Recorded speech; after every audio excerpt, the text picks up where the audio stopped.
शुभ मिश्रा और आप देख रहे हैं जोहार झारखंड। चलिए बुलेटिन की शुरुआत करते हैं और सबसे पहले बात करेंगे झारखंड में धर्म परिवर्तन की।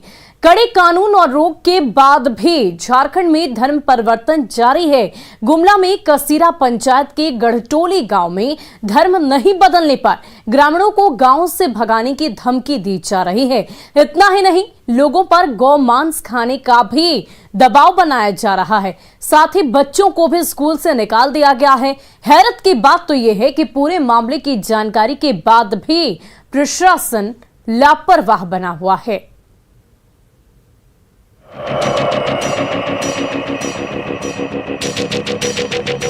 गुमला के गढ़टोली में चंगाई सभा के जरिए धर्मांतरण की बड़ी साजिश हो रही है। गांव में पहाड़ पर झोपड़ी बनाकर चंगाई के बहाने सरेआम धर्मांतरण का खेल चल रहा है।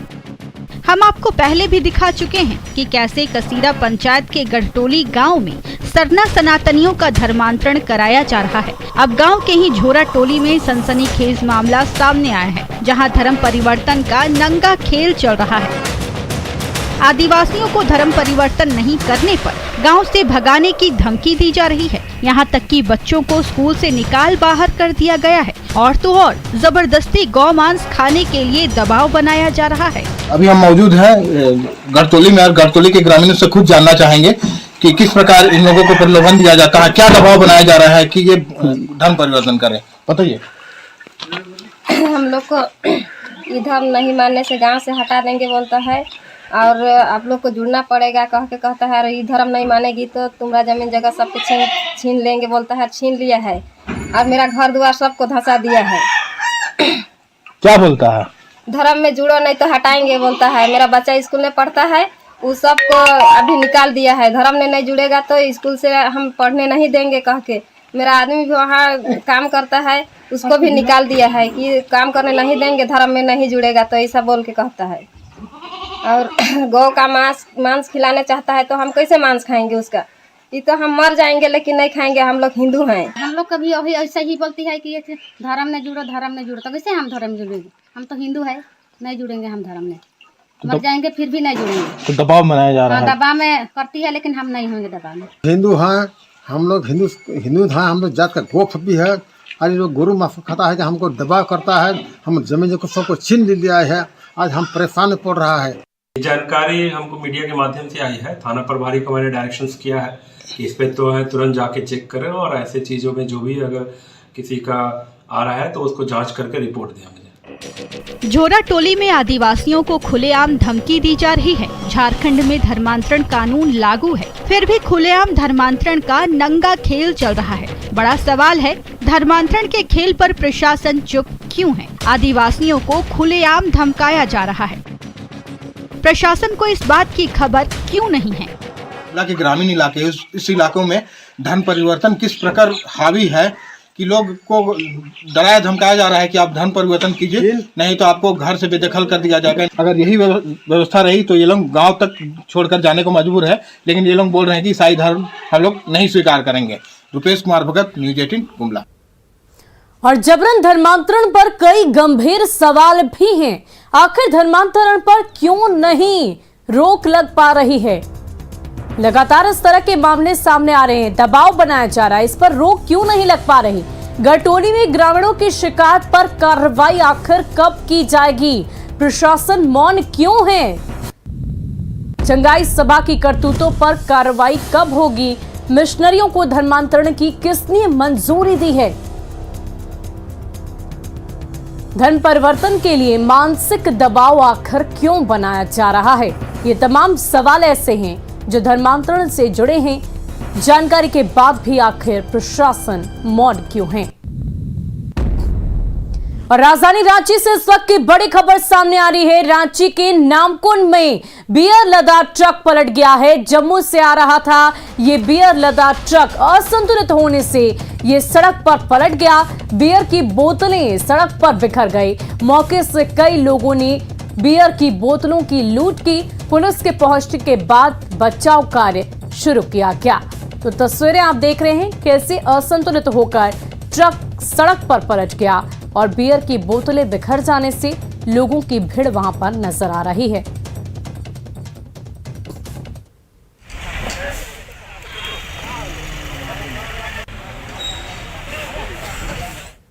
वहीं बोकारो के चास कस्तूरबा गांधी आवासीय विद्यालय की छात्राओं का खाना बनाने का वीडियो वायरल होने के बाद वार्डन पर कार्रवाई हुई है। डीसी कुलदीप चौधरी ने डीईओ को इस मामले की जांच कर कार्रवाई करने का निर्देश दिया था। डीईओ ने मामले की जांच की और वार्डन निभा कुमारी की प्रशासनिक शक्तियों को कुछ दिनों के लिए खत्म कर दिया है। वायरल वीडियो में दिख रहा है कि छात्राओं से रोटी बनवाई जा रही है। यही नहीं, बताया जा रहा है कि कस्तूरबा में पढ़ने वाली छात्राएं बाथरूम सफाई से लेकर सभी कार्य खुद करती हैं, जबकि सरकार के द्वारा इसके लिए राशि दी जाती है।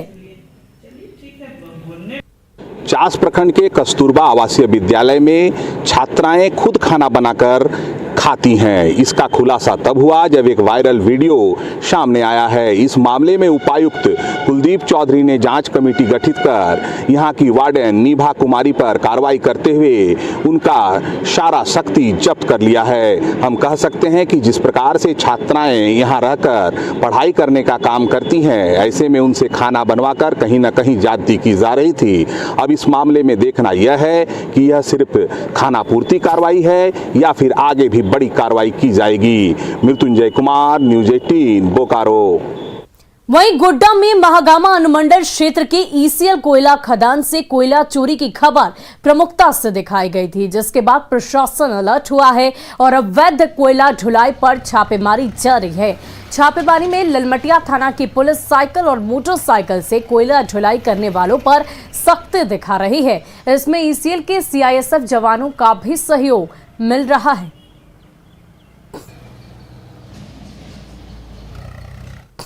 कोयला के अवैध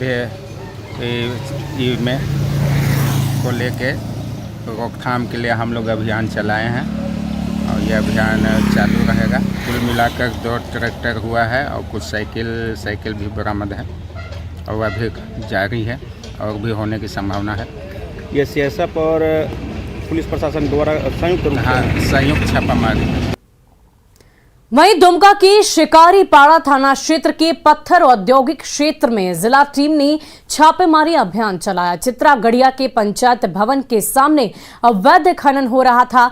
कई खदानों का निरीक्षण किया और मौके पर रखे हुए एक पोकलेन मशीन, ड्रिल मशीन और ब्लास्टिंग में प्रयुक्त होने वाले जिंदा तार को देखा, लेकिन टीम ने वहां से कुछ भी जब्त नहीं किया और बैरंग लौट गए। अंचला अधिकारी ने दावा किया कि जल्द ही केस दर्ज कर अवैध खनन करने वालों के खिलाफ कार्रवाई की जाएगी। आज प्रायः जो है यहाँ पे अवैध माइनिंग का निरंतर जो है शिकायत आ रही थी। उसी क्रम में आज जिला बल एसडीपीओ साहब के साथ हम लोगों ने चित्रा गढ़िया का भ्रमण किया।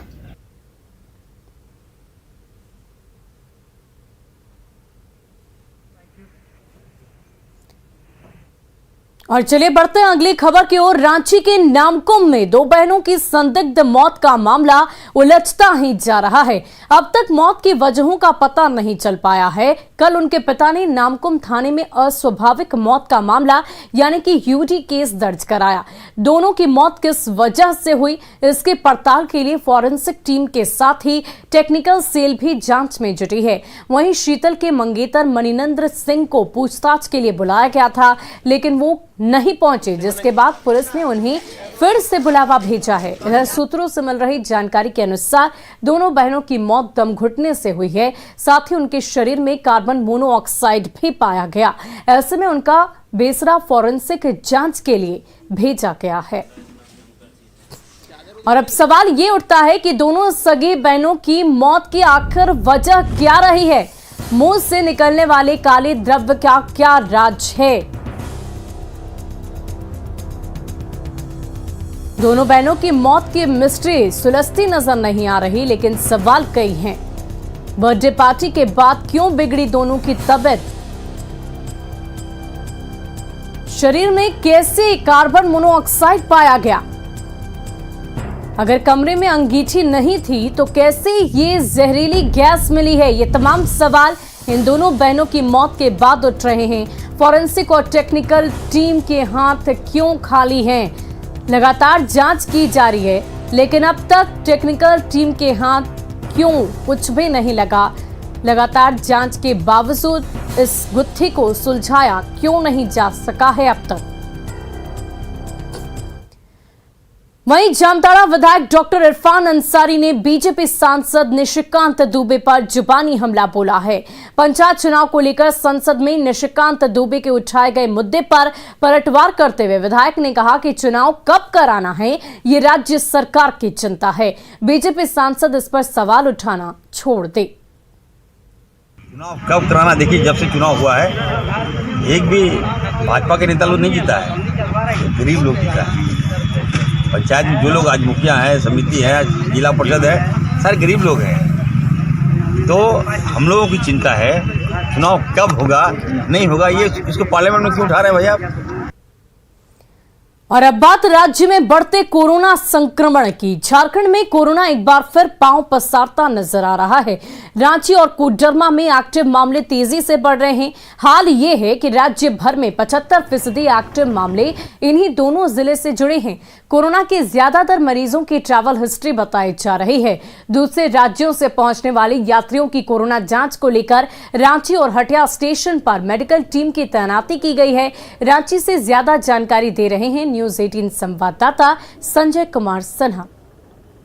देश भर में ओमिक्रॉन के बढ़ते मामलों ने चिंता बढ़ा दी है। साथ ही राज्य भर में खासकर झारखंड के तमाम जो जिले हैं वहां एक सतर्कता के निर्देश दिए गए हैं। साथ ही कोरोना गाइडलाइंस के पालन के आदेश जारी किए गए हैं। जितने भी रेलवे स्टेशन हैं और खासकर रांची में एयरपोर्ट पर जो है सुरक्षा को लेकर के साथ ही जो स्वास्थ्य जांच है कोरोना को लेकर उसको निर्देश दिए गए हैं। हम इस मौजूद हटिया स्टेशन पर जहां आप देख रहे होंगे कि यहां पर बाकायदा मेडिकल टीम की तैनाती है। जो भी ट्रेनें हटिया स्टेशन पर पहुंच रही है तमाम यात्रियों की यहां पर जांच की जा रही है। सबसे ज़्यादा जो कोरोना के एक्टिव मामले आ रहे हैं रांची और कोडरमा में, इन्हीं दोनों में 200 से ज़्यादा एक्टिव मामले हैं, जो कि राज्य में कुल एक्टिव केस की संख्या की बात कही जाए तो करीब 75% मामले इन्हीं दोनों राज्यों में हैं। साथ ही आप देख सकते हैं कि महाराष्ट्र, मध्य प्रदेश, हरियाणा, गुजरात और यूपी में नाइट कर्फ्यू लगा दिया गया है। लेकिन जिस तरीके से झारखंड में मामले बढ़ रहे हैं, संभव है कि यहाँ भी प्रशासन जिस तरीके से सख्ती बरत रही है, लेकिन यहाँ जो आप लापरवाही भी देखते हैं, खासकर बाज़ारों में लापरवाही सामने आ रही है। रेलवे और स्टेशन पर, साथ ही एयरपोर्ट पर भी जांच को लेकर हल्की ढिलाई कई बार देखी गई है। न्यूज़ 18 ने कई बार दिखाया है कि एयरपोर्ट पर सुबह के समय में वहाँ मेडिकल टीम की मौजूदगी नहीं होती है। जो भी वहाँ से फ़्लाइट सुबह में रांची पहुँचते हैं उनकी जांच नहीं हो पाती है। और यही हाल रांची रेलवे स्टेशन का भी है। रांची रेलवे स्टेशन पर भी जो बाहर से यात्री पहुँचते हैं सुबह के वक्त, वहाँ भी जांच उतने मुकम्मल तरीके से नहीं हो पाती है जितनी होनी चाहिए। लिहाजा ओमिक्रॉन का जो खतरा है बढ़ता जा रहा है। ज़रूरत है कि सख्ती को लागू किया जाए, साथ ही जांच को तेज़ी से बढ़ाया जाए। और सबसे बड़ी बात है सख्ती, बगैर सख्ती कुछ भी संभव नहीं है। कैमरामैन संजीव तिवारी के साथ संजय कुमार सिन्हा, न्यूज़ 18 रांची। वहीं देवघर के बाबा मंदिर में भगवान भोलेनाथ के दर्शन के लिए अब कोविड वैक्सीन की दोनों डोज जरूरी है। दोनों डोज नहीं लेने वालों को अब पूजा की मंजूरी नहीं होगी। नए साल की शुरुआत में देवघर में दर्शनों के लिए अधिक भीड़ जुटती है। इसे देखते हुए जिला प्रशासन सतर्क दिख रहा है। डीसी ने एसपी और एसडीओ सहित सभी विभागों के अधिकारियों के साथ रूट लाइन का जायजा लिया। साथ ही मंदिर आने वाले श्रद्धालुओं को हर सुविधा देने पर चर्चा की गई। डीसी ने लोगों से घरों पर ही रहकर ऑनलाइन दर्शन करने की अपील की है। साथ ही 1 जनवरी से शीघ्र दर्शन की भी व्यवस्था किए जाने की जानकारी दी। नगर में भी जहां जहां से क्यू में जो लोग आएंगे श्रद्धालु, उसके संबंध में भी, और साफ सफाई का, पानी का उपलब्धता, शौचालय का, फिर उसके बाद जो सुरक्षा की दृष्टिकोण से भी पर्याप्त मात्रा में यहाँ के फोर्स, सभी जगह फोर्स की डेपुटेशन रहेगा और मैजिस्ट्रेट्स भी रहेंगे।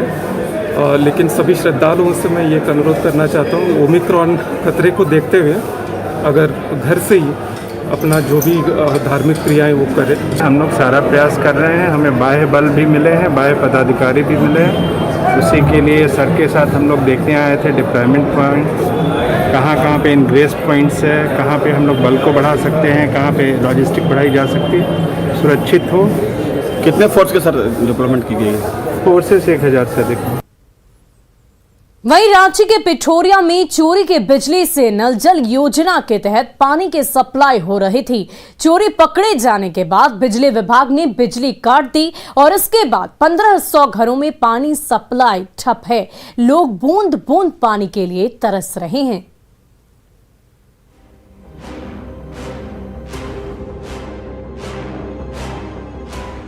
ये तस्वीरें हैं रांची के पिठोरिया की, जहां लोग कुएं से पानी निकालने को मजबूर हैं। दरअसल पिठोरिया में नल जल योजना के तहत चोरी की बिजली से पानी का सप्लाई हो रहा था। इसका खुलासा तब हुआ जब बिजली विभाग ने पानी सप्लाई की बिजली काट दी। बिजली कनेक्शन कटते ही पिठोरिया के 1500 घरों में पानी की आपूर्ति ठप हो गई और लोग एक हफ्ते से पानी के लिए तरस रहे हैं।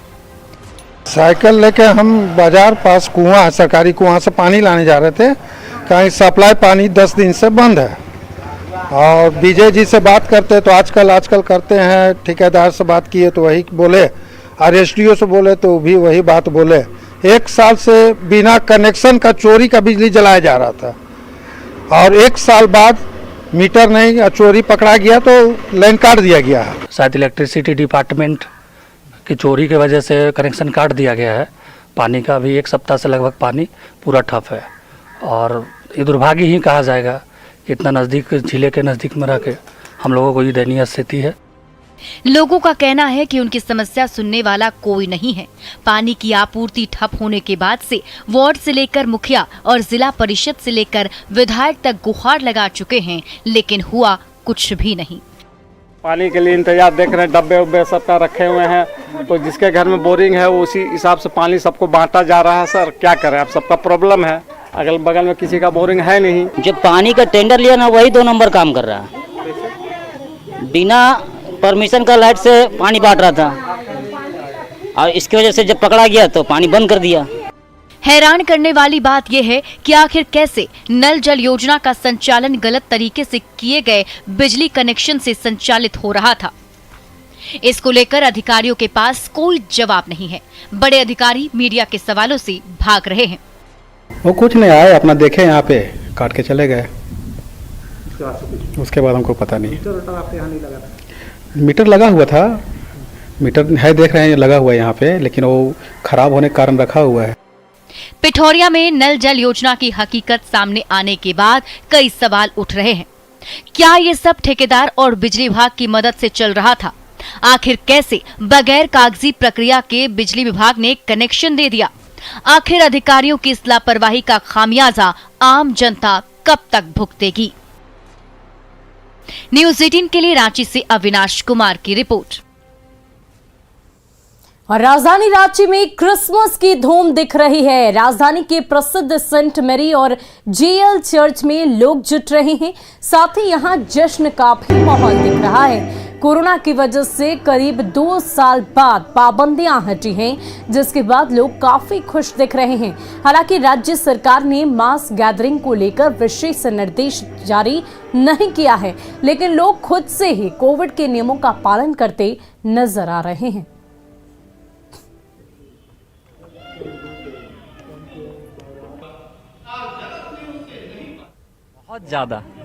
बहुत से भी ज्यादा काफी समय के बाद ये गैदरिंग हुआ। कोविड के बाद काफी समय बाद मिला, इससे सब कोई से मिल भी पाए हैं और चर्च आना तो खुशी की ही बात है। और ऊपर से आज बड़ा दिन हो गया, क्रिसमस का दिन हो गया, तो और ज्यादा खुशी।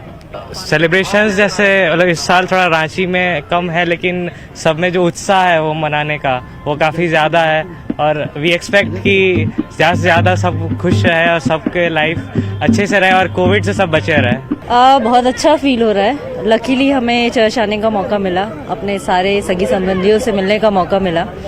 बहुत ही अच्छा, मैं एक्सप्लेन नहीं कर सकती कितना अच्छा लग रहा है। ये क्रिसमस बहुत अच्छा है, खुशियाँ लेकर आया है। और ये मेरा पहला साल है रांची में, जस्ट हमारी शादी हुई है, तो मेरे लिए तो बहुत ज़्यादा स्पेशल है। बहुत खुश है हम लोग, बट थोड़ा सा फियर तो है क्योंकि अभी तक कोरोना पूरी तरह से ख़त्म हुआ नहीं है। तो हम लोग सोशल डिस्टेंसिंग अपनी तरफ से जितनी हो सके कोशिश कर रहे हैं मेंटेन करने की।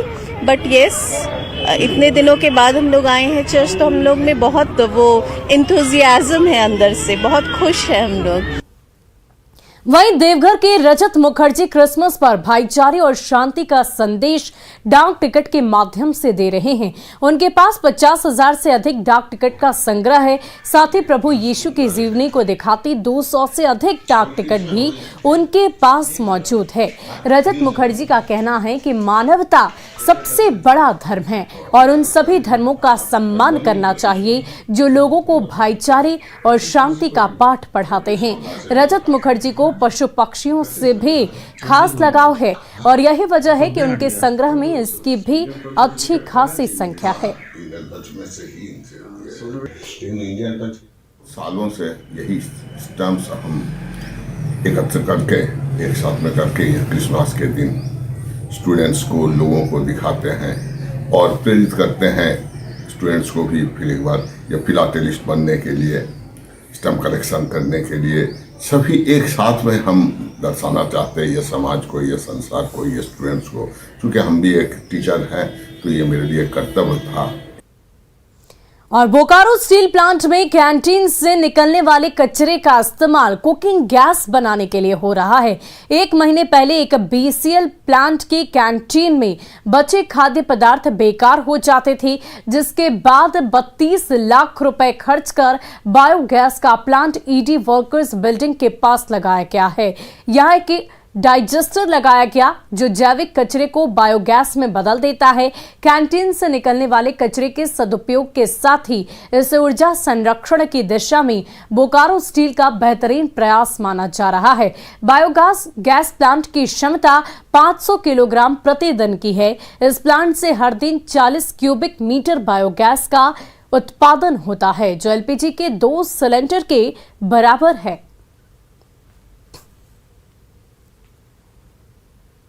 इसका उद्देश्य 2 है। एक तो ऊर्जा संरक्षण करना, जैसा आप जानते हैं कि ऊर्जा संरक्षण एक बड़ा इम्पोर्टेंट टॉपिक है और अभी हाल ही में हम लोगों ने ऊर्जा संरक्षण सप्ताह भी मनाया है।